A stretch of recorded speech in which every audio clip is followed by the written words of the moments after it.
In die begin het God die ganse hemel en aarde geskep. Hy het na sy handewerk gekyk en gesê, dit is goed. God het ons in hierdie volmaakte prentjie ingenooi, geskep volgens sy beeld om oor die hele aarde te heers. Maar ongehoorsaamheid van die mens het gemaak dat duisternis het die prentjie oorskadu. God het ons uitgeroep en gevra, waar is jy? God se plan is egter groter as die. Uit die as van gebrokenheid klink 'n hemelse fluistering. God beloof 'n groot nasie. Ten spyte van ons deurlopende mislukkings is God se kant van die verbond onvoorwaardelik en onveranderlik. Hy verander die koers en skep 'n nuwe pad wat lei na herstel. God self word mens, Jesus Christus. Hy bring vir ons hoop, vervulling, versoening en oorwin die duisternis. Alles voor Christus het na hom gewys en alles na Christus vloei vanuit hom.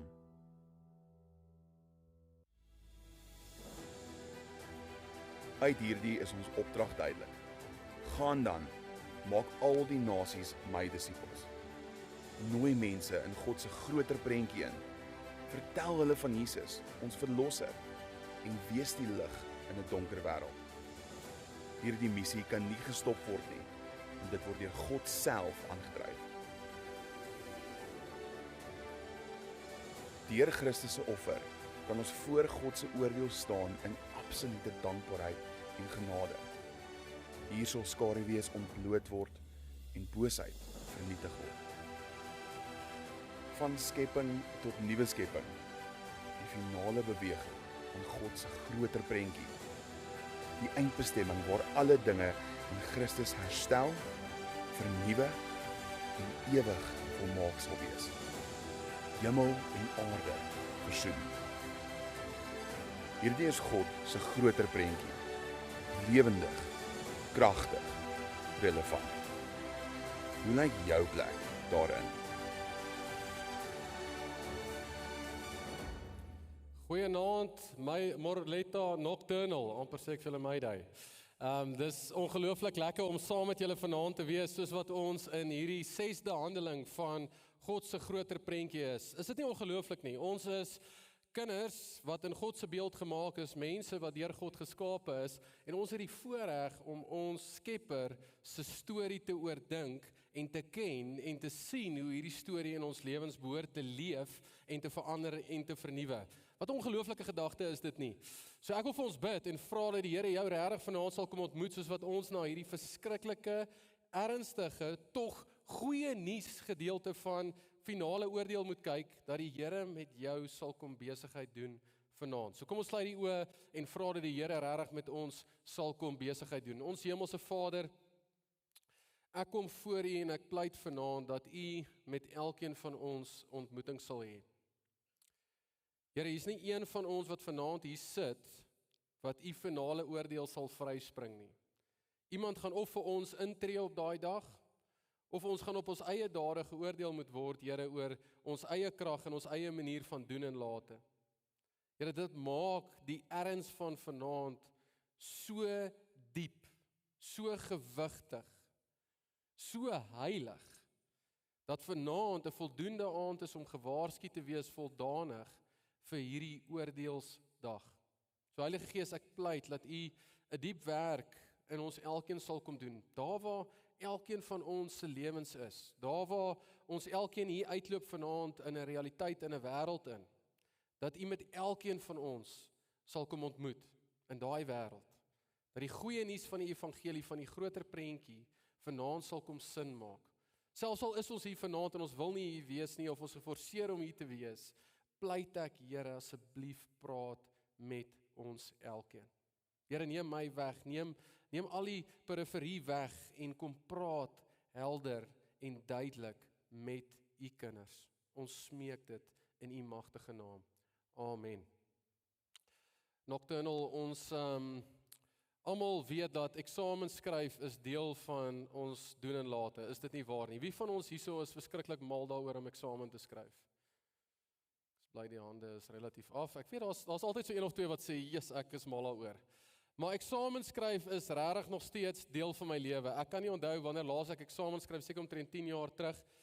Maar ek het nog steeds party nagte wat ek wakker skrik. Dan dink ek, o, gits het ek geleer vir hierdie eksamen. Ek het nog steeds daai gevoel, ek weet nie wat se toets is dit nie, dis nog eintlik erger. Ek weet nie eers wat die toets is wat ek skryf môreoggend nie, maar ek weet ek het nie voorberei en my kant gebring vir hierdie toets nie. Is dit net ek wat daai nagmerries nog kry? Dis lyk my dalk so een of twee hande wat ook eerlik is.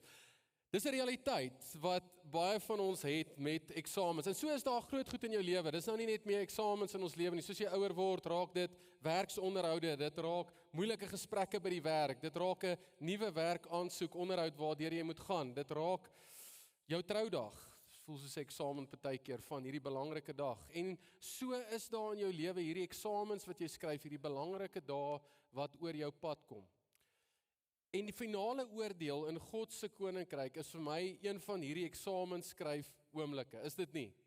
Dis een van hierdie gevoelens wat dit in ons wakker maak om te sê, jy gaan geweeg word iewers. Iewers gaan hierdie wêreld tot 'n einde kom en dit wat jy gedoen het, jou doen en late, gaan geweeg word en daar gaan gevra word, Pieter, was dit genoeg?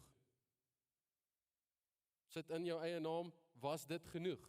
Is jy reg vir hierdie groot eksamendag wat voorlê? Ek is vas oortuig, dis 'n menslike natuur dat dit iets is waarmee ons worstel.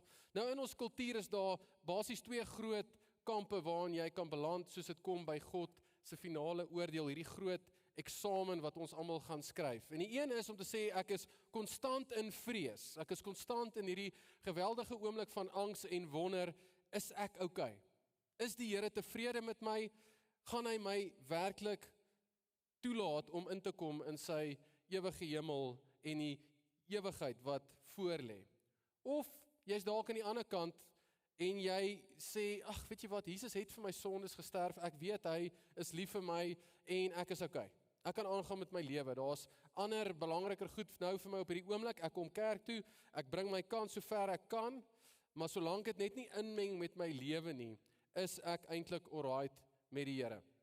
Dit is omtrent in die kerk die twee extreme wat ons kry ten opsigte van ons postuur teenoor hierdie finale oordeelsdag van God. Wat se een is jy?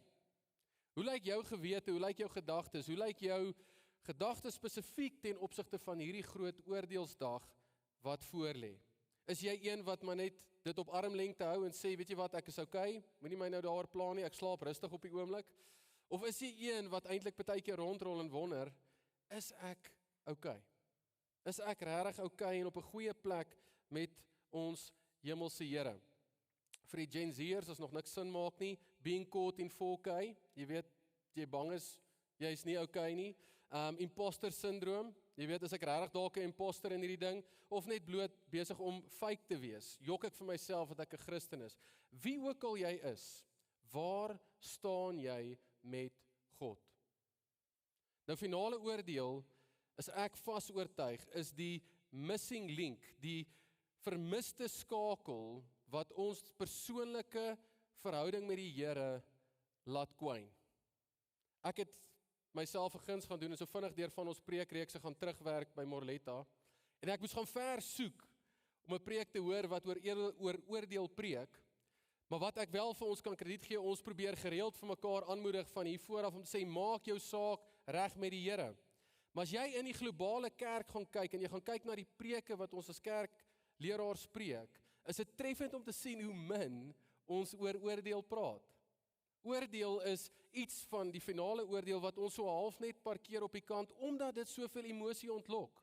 Dis of 'n apatie wat ons dit op armlengte hou, of dit is 'n vrees wat daarmee saamkom. En soos mense al gedoen het en bedieninge in die verlede al gedoen het, hulle gebruik hierdie vrees baie keer ook as 'n evangelisasie-instrument. Turn or burn. Is jy reg om die Here te sien op hierdie oomblik? Anders dan gaan jy hel toe. Wat is jou antwoord? En mense het dit al gebruik en misbruik in die kerk. En dit het die kerk op 'n plek gelos wat ons eintlik glad nie meer oor oordeel wil praat nie. Maar julle soveel te meer hierdie ongelooflike belangrike fokus wat ons moet hê en verstaan moet hê oor God se finale oordeel. Dit is so belangrik dat 'n kind van die Here verstaan wat gaan gebeur en wat moet in plek wees vir my om reg te wees vir hierdie ongelooflike belangrike dag in my lewe. Is julle reg om saam met my in te duik in van hierdie teksgedeeltes? Is julle daar?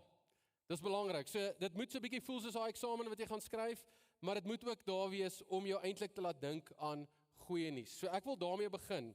Psalm 96 is 'n ongelooflike psalm wat in die Ou Testament praat van hierdie ongelooflike goeie gedagte dat God se oordeel kom. En ek wil hê jy moet dit hoor, want ek moet myself knyp om te sê, Pieter, dis 'n goeie ding. Oordeel is nie 'n slegte, verdoemende ding per se vir 'n gelowige nie. Dis 'n goeie ding. Hoor hierdie woorde. Verkondig onder die nasies, die Here regeer. Die wêreld staan vas, dit wankel nie. Die Here sal die volke regverdig oordeel. Volgende gedeelte. Die hemele moet bly wees en die aarde moet juig. Die see en alles daarin moet dreis. Die veld en alles daarop moet jubel. Al die bome in die bos moet hulle verheug voor die Here, want hy kom. Hy kom oor die aarde te heers en hy sal oor die wêreld heers met regverdigheid, oor die volke met billikheid. Dis nie 'n ongelooflike gedagte nie dat die Here hierdie ongelooflike oordeel gaan bring en die psalmskrywer gaan in 'n oomblik van aanbidding uit en lof en prys en sang en sê ons almal moet loof en prys want hierdie regter kom.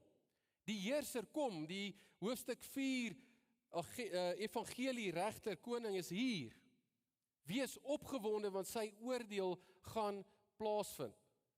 Nou dis nie net in die Ou Testament, die Nuwe Testament soortgelyk en nog dieper, Romeine 8 wat in baie spesifieke detail praat oor hierdie oordeelsdag, hoor hierdie woorde.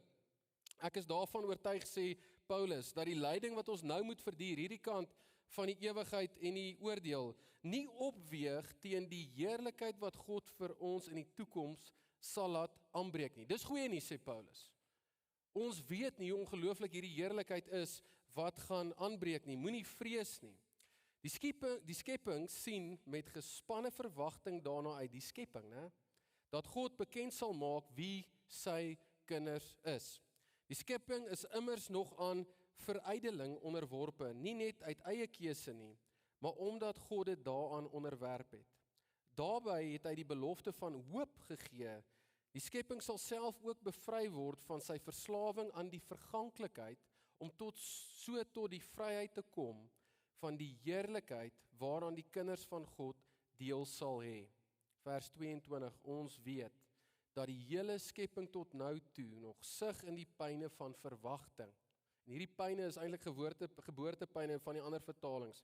En nie net die skepping nie, maar ons ook, wat die Gees ontvang het as die eerste gawe van God. Ons sug ook, ons sien daarna uit, dat God sal bekend maak, dat hy ons as sy kinders aangeneem het, hy sal ons van die verganklikheid bevry. Dis nie 'n ongelooflike gedagte nie, soos wat Paulus vir die Romeinse kerk aanmoedig in lig van die evangelie, is die finale oordeel 'n sentrale gedagte van hoop, om hulle rustig te maak, om te sê, hierdie skepping, hierdie skepping, wat God geskape het, hoofstuk 1, kan nie wag vir die kinders van God om ontbloot te word nie, maar kan ook nie wag dat hierdie koning sal kom en kom oordeel nie. Hierdie kinders van God kan nie wag dat die koning sal kom onder wie hulle knie buig en kom oordeel oor hierdie wêreld nie.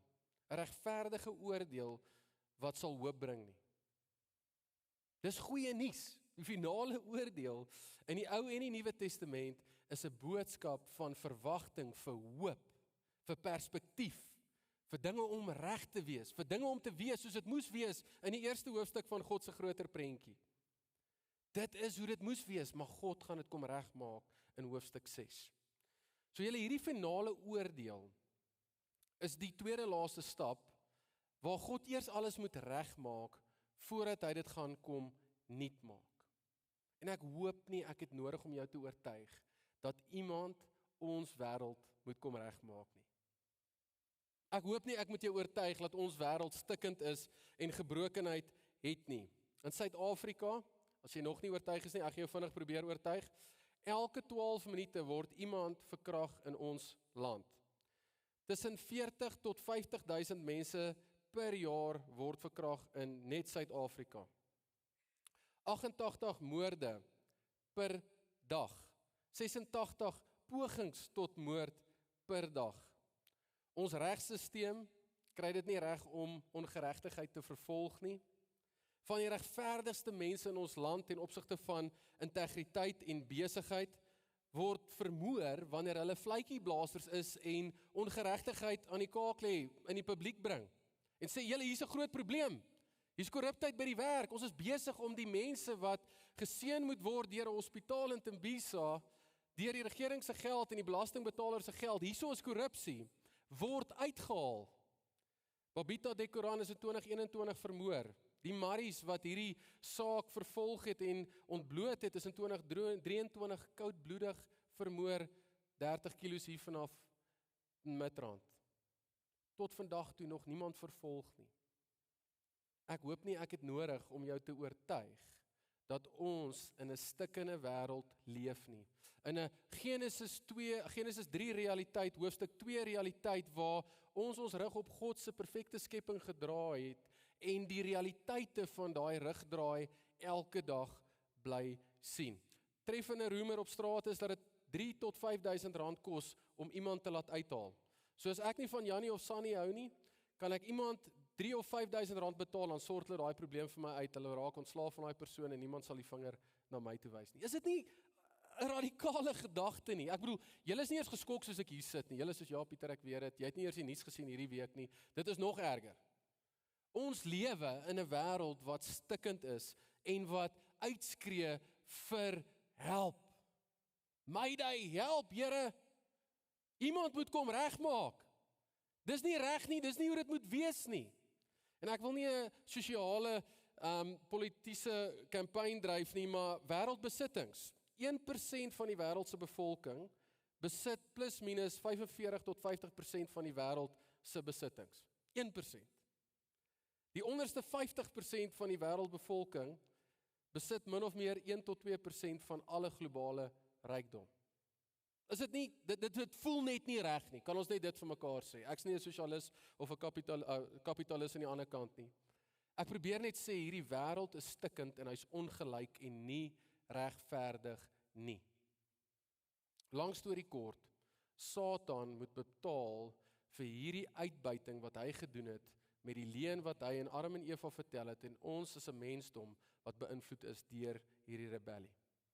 Daar is 'n geweldige toren, is die woord in die Nuwe Testament en Ou Testament, wat vir ons die prentjie gee, soos wat hierdie wêreld aanhou sy rug op God draai, sy skepper draai, is daar hierdie koppie waarin God se oordeel begin inloop. Hierdie koppie waarin God sê, "Jesus, ek sien wat julle daar doen, ek is heilig.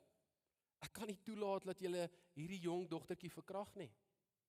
Ek kan nie toelaat dat julle so onregverdig optree nie. Ek kan nie toelaat dat hierdie missiel net invlieg in 'n skool en klomp kinders verwoes nie. Ek kan nie toelaat dat jy hierdie persoon vermoor nie." Ek bedoel, dis treffend hoe God se storie uitloop en God se toren hou aan in hierdie koppie opbou. En hierdie koppie begin al hoe meer van hierdie toren kry, regverdige oordeel van God wat opbou, van hierdie Vader wat sê, ek kan nie toelaat dat hierdie in my skepping gebeur nie. En dit hou aan en aan en aan. So die goeie nuus van God se finale oordeel is om die regstelling te bring van hierdie skepping van God. Om hierdie wêreld te maak soos wat hy oorspronklik moes gewees het. Om die te straf wat in die pad gestaan het, primêr die duiwel en sy trawante, wat primêr werk om die koninkryk van God teen te werk. Primêr werk om God se mense te verlei, primêr werk om mense in sonde en skuld vas te vang, sodat hulle nie kan leef nie. Primêr maak dat daar oorloë is, primêr maak dat daar selfsug is en ongelykheid is en mense op die ou ende van die dag swaar kry. Julle, die finale oordeel is eerstens goeie nuus. Want die regverdige regter wil alles kom regstel. Is dit nie 'n ongelooflike gedagte nie? Dink aan al die sleg wat met jou in jou lewe gebeur het, waar iemand daadwerklik probeer het om jou skade te maak. Dalk het jy dit nie eers geweet nie, maar jy het baie skade gekry oor iemand se besluit. Waar iemand jou as prins onder die bus ingegooi het. Waar iemand jou beskuldig het van iets waarvan jy nie skuldig was nie. Waar iemand jou ontneem het van iets wat joune moes wees, wat jy nie gekry het nie. Daar kom 'n dag van oordeel vir die mense wat daai werk gedoen het. Is dit nie 'n ongelooflike gedagte nie?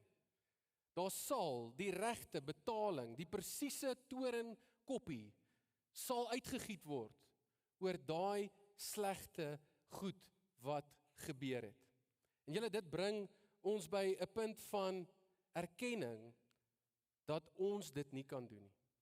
Ons kan nie hierdie perfekte oordeel van God op ons eie doen nie.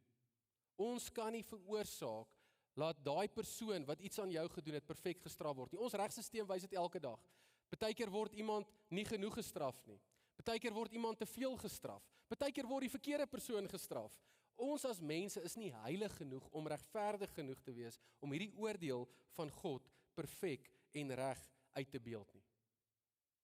En dis goeie nuus. Want dit beteken is buite onsself wat hierdie oordeel gaan moet plaasvind in hierdie wêreld. So ek wil vir ons vinnig net 'n paar laaste punte uitlig, soos wat ons dink aan God se finale oordeel. Hierdie oordeel van God weet niemand wanneer dit gaan gebeur nie. Matteus 24 vers 36 wat eintlik inleiding is tot die hoofgedeelte wat ek net vanaand vir ons 'n paar punte wil uitwys, sê vir ons dat niemand die tyd weet wanneer God gaan kom nie. En jy kan nou lank daaroor wonder en redekabel, maar die groot gedagte wat die Here vir ons gee oor dat ons nie weet nie, is dat ons moet reg wees. In hierdie gelykenis vertel die Here vir ons ook van die 10 maagde wat se lampies moes reg wees vir hierdie groot bruilofsfees wat sou plaasvind. En die feit dat ons nie weet nie, is dat die Here ons reghou om te sê, Pieter, wees reg. My kind, wees reg, want ek kan enige oomblik kom. Hou jou saak met my reg. En dit is die treffende ding in ons wêreld. Iemand wil elke nou en dan sê, hoorie, ek weet wanneer dit kom. Wees daar net reg vir wanneer dit kom. En nog niemand was reg nie. Geen mens kan dit weet nie, so ek wil dit net vir jou in die bed sit vanaand. Niemand sal weet, menslik gesproke nie. Net God weet. En die rede daarvoor is dat ons enige tyd moet reg wees. Jy kan nie, soos ek in die begin gesê het, iemand wees wat sê, Here, ek hou iemand net op armlengte nie. Here, ek sal wanneer ek reg is en wanneer ek regtig tyd het om volle oorgawe te gee, my saak met U regmaak. Jy is op die gevaarlikste plek as jy dink jy kan die Here op armlengte hou. Want dit is juist die waarskuwing wat hy vir ons gee, dat nie een van ons weet hoe dit gaan wees nie. Maar Matteus 25 gee vir ons genoeg duidelikheid, en dit wil ek graag vir ons lees. Dit is 'n lang gedeelte, maar ek wil hê jy moet hierdie prentjie indink, soos wat die finale oordeelsdag gaan plaasvind, en die seun van God, die koning van God, wat in hoofstuk 4 op die troon sit en moet regeer en oordeel, hoe hierdie storie afspeel. Ek lees vir ons daar Matteus 25 vers 31. Wanneer die seun van die mens in majesteit kom, en al die engele saam met hom, sal hy op sy koninklike troon gaan sit. Al die volke sal voor hom bymekaar gebring word, en hy sal die mense van mekaar skei, soos die wagter die skape van die bokke sal skei. Hy sal sê, skape kom hierdie kant, bokke julle gaan daai kant. Die skape sal hy regs, en die bokke sal hy links van hom laat staan. Dan sal die koning vir die aan sy regterkant sê, kom julle wat deur my Vader geseën is, julle skape, die koninkryk is van die skepping van die wêreld af vir julle voorberei. Neem dit as erfenis in besit, want ek was honger en julle het my iets gegee om te eet. Ek was dors en julle het my iets gegee om te drink. Ek was 'n vreemdeling en julle het my gehuisves. Ek was sonder klere en julle het vir my klere gegee. Siek en julle het my verpleeg. In die tronk en julle het my besoek. Dan sal die wat die wil van God gedoen het, hom vra, Here, wanneer het ons U honger gesien en U gevoed, of dors en U iets gegee om te drink? En wanneer het ons U 'n vreemdeling gesien en U gehuisves, of sonder klere en vir U klere gegee? Wanneer het U ons gesien of in die tronk of U besoek? En die koning sal hulle antwoord, dit verseker ek julle. Vir sover julle dit aan een van die geringste van hierdie broers van my gedoen het, het julle dit aan my gedoen. Dan sal die koning vir die aan sy linkerkant sê, gaan weg van my af, julle vervloektes, gaan na die ewige vuur vir die duiwel en sy engele wat voorberei is, want ek was honger en julle het my niks gegee om te eet nie. Ek was dors en julle het my niks gegee om te drink nie. Ek was 'n vreemdeling en julle het my nie gehuisves nie. sonder klere en julle het my nie klere gegee nie, siek en in die tronk en julle het my nie versorg nie. Dan sal hulle ook antwoord, Here, wanneer het ons u honger of dors of 'n vreemdeling of sonder klere of siek of in die tronk gesien of u nie gehelp nie? En hy sal hulle antwoord, dit verseker ek julle, vir sover julle dit aan een van hierdie geringstes nie gedoen het nie, het julle dit aan my ook nie gedoen nie. En hierdie mense sal die ewige straf ontvang, maar die wat die wil van God gedoen het, die ewige lewe. Is dit nie 'n geweldige drama wat hier afspeel nie? Soos hierdie koning van God kom en hy split die mensdom, die skape en die bokke. En die skape was sy kinders wat gehoorsaam was, wat vir hom lief was, vir sy broers lief was, hulle oral besoek het waar hulle onderdruk was, waar hulle swaar gekry het, hulle bygestaan het, waar Jesus sê, julle het hulle lief gehad, soos wat julle my lief gehad het. En ons was een, ons is die liggaam van God, en ons was een. En dan so vir die wat dit nie gedoen het nie, in die ewige verderf sit, want hulle dade was nie in lyn met hulle redding gewees nie. En julle, hierdie is vir my in die hart van hierdie finale oordeel waarmee ons worstel. Is dit nou dat ons dade ons red op die ou einde van die dag? Is dit so dat die finale oordeel vir ons sal goed wees as ons goed was en sleg sal wees as ons sleg was? Ek is altyd mal om na die ou op die kruis te gaan en te weet dat daai ou wat in die kruis was 'n moordenaar was en dat hy op die ou einde van die dag nog steeds gered was, dat hy 'n skobbejak was, dat hy nie verdien het om God se koninkryk te wees nie. Romeine 8 vers 1, dat die wat in Christus is, nie veroordeel is nie, maar vrygespreek is en kinders van God is. Daar is niks wat iemand 'n aanklag teen jou kan bring nie. So nee, verseker red ons werke ons nie. Maar ons geloof kan nie sonder werke gaan nie. As ek vir jou gesê het, ek kan 200 kg bench press, sou ek nie in hierdie hemp gepas het nie, sou hulle my saamstem. So 'n bietjie beter moes lyk, ek sou 'n bietjie sterker wees. Ek vir jou kon sê, ek het nou net 'n marathon gehardloop voordat ek hier gekom het, sal ek nie so lekker rondloop as ek nou doen nie, ek sal styf en seer wees, is dit nie? As die evangelie jou hart gepenetreer het en jou hart verander het en jou gered het, sal jy nie dieselfde persoon wees voor die tyd as na die tyd nie. So wat Matteus vir ons hier sê is, dade is belangrik, maar dade vloei uit jou redding uit.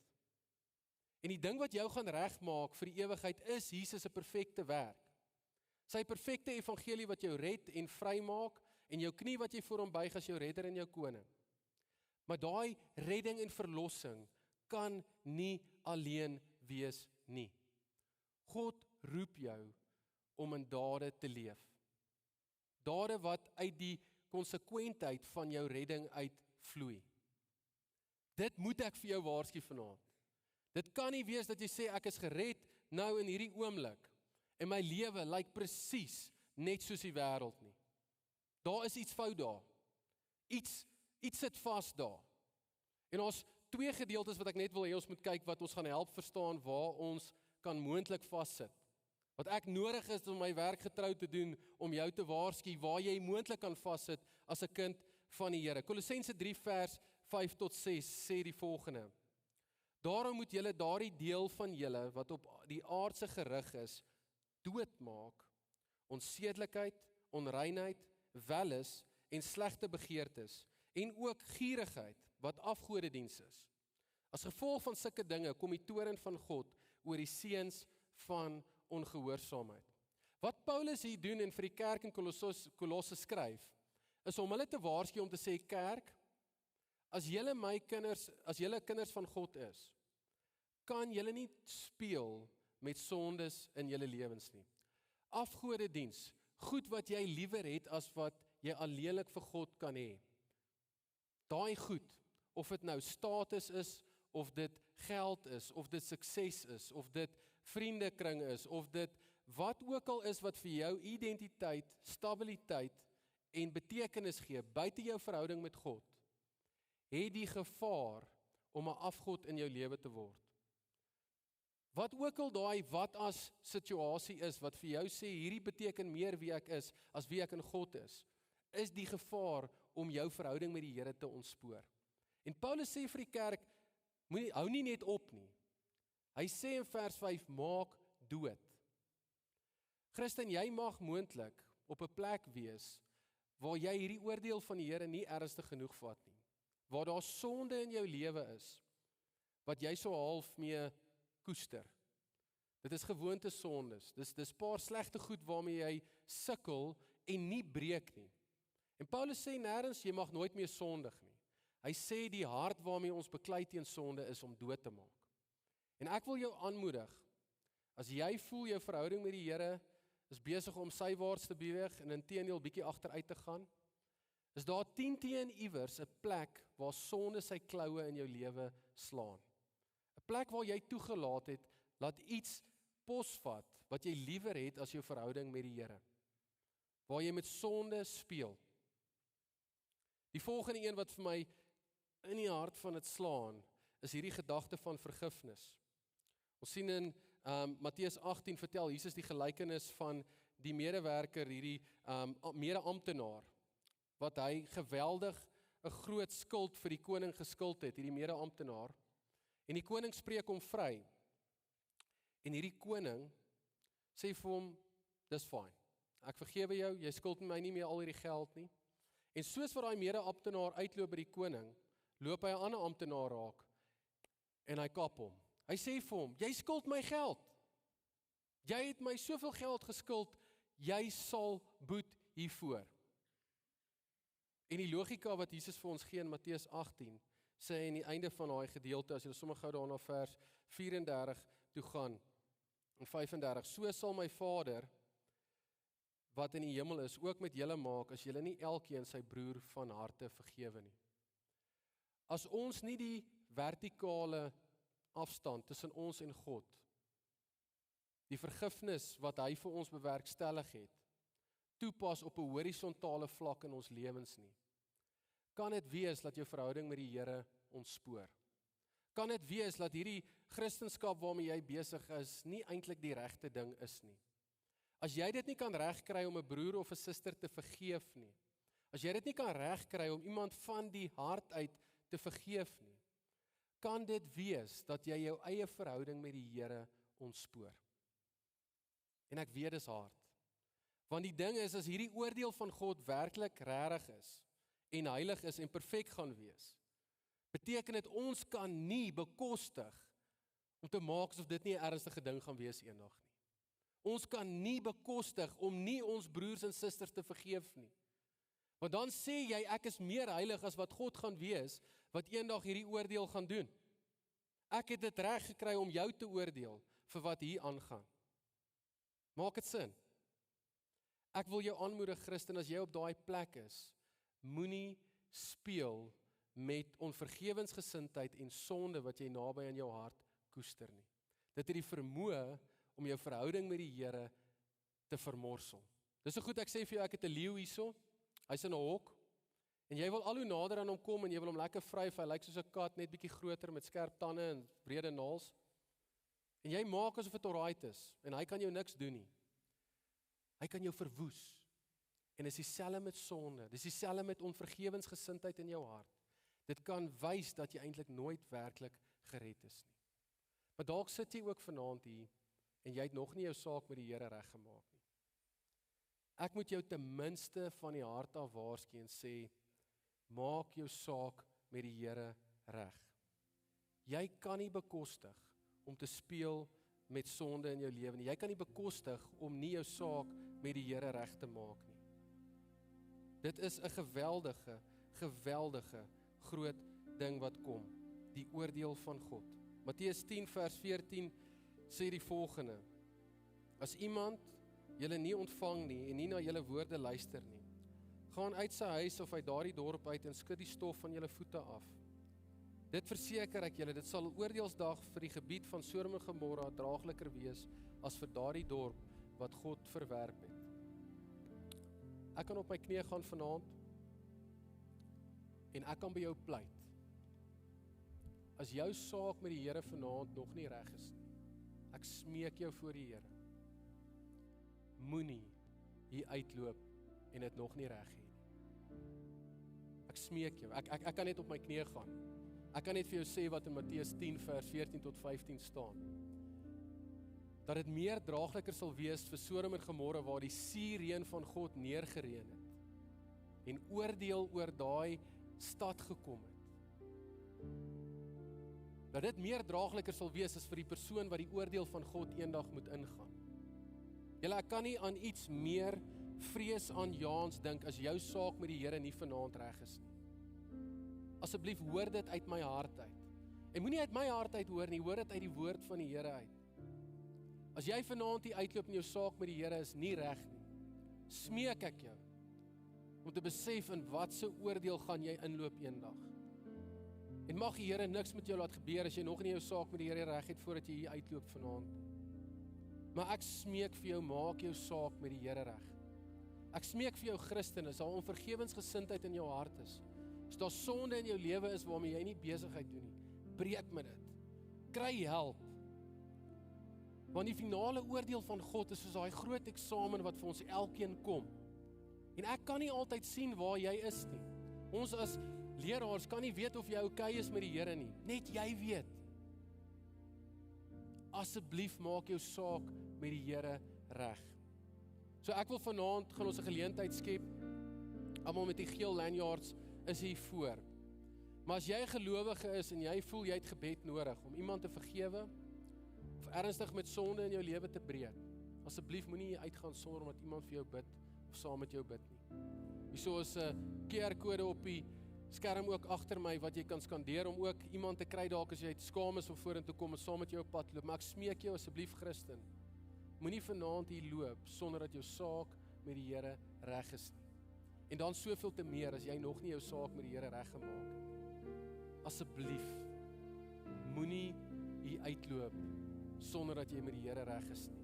En as jy sê Pieter, ek glo nog nie en ek is nog nie reg met die Here nie, ek smeek jou asseblief, moenie dit minag nie, want die toorn van die Here wil jy nie hê nie. Jy wil dit nie op jou lewe hê nie. Dis 'n ewige verderf wat nooit sal ophou nie. So kan ek vir ons bid en vra dat die Here ons elkeen vanaand sal ontmoet en met ons sal regmaak en sal jy vorentoe kom. En daar's nou geleentheid. Ons gaan nou die laaste lied saam sing en daar's mense wat vorentoe kom. Ons Morletta Mission span gaan hier voor wees. As jy gebed nodig het, asseblief moenie hierdie geleentheid laat verbygaan nie. Asseblief moenie. Ek smeek jou, ek smeek jou, ek smeek jou. So kom ons maak ons oë toe en ek gaan vir ons bid en as jy voel jy moet vorentoe kom, asseblief, ek smeek jou, moenie daai geleentheid laat verbygaan nie. Die koste is te groot. Here, ek kom bid vir elkeen van ons wat vanaand hier is. Here, U het met my so geworstel oor vanaand se preek en ek voel daar's nie eers genoeg tekste om vir ons almal te verduidelik hoe ernstig hierdie ongelooflike oordeel gaan wees nie. Maar Here, is nog steeds goeie nuus. Nog steeds goeie nuus wat U gaan bring na ons toe. Dat daar 'n regmaak van hierdie gebroke wêreld gaan wees. Maar Here, ek bid vir elke broer en suster wat vanaand hier sit, wat U kinders is, wat nou moet regmaak met U dat hulle sal vorentoe kom, Here. Ek bid vir elkeen wat vanaand hier sit wat nog nie U kind genoem kan word nie, wat nog U op armlengte hou. Is dalk genooi vanaand as 'n vriend of 'n vriendin of 'n familielid of 'n kollega van die skool af, waar ook al. Kom maak jou saak met die Here reg vanaand. Kom nou na vorentoe en maak jou saak reg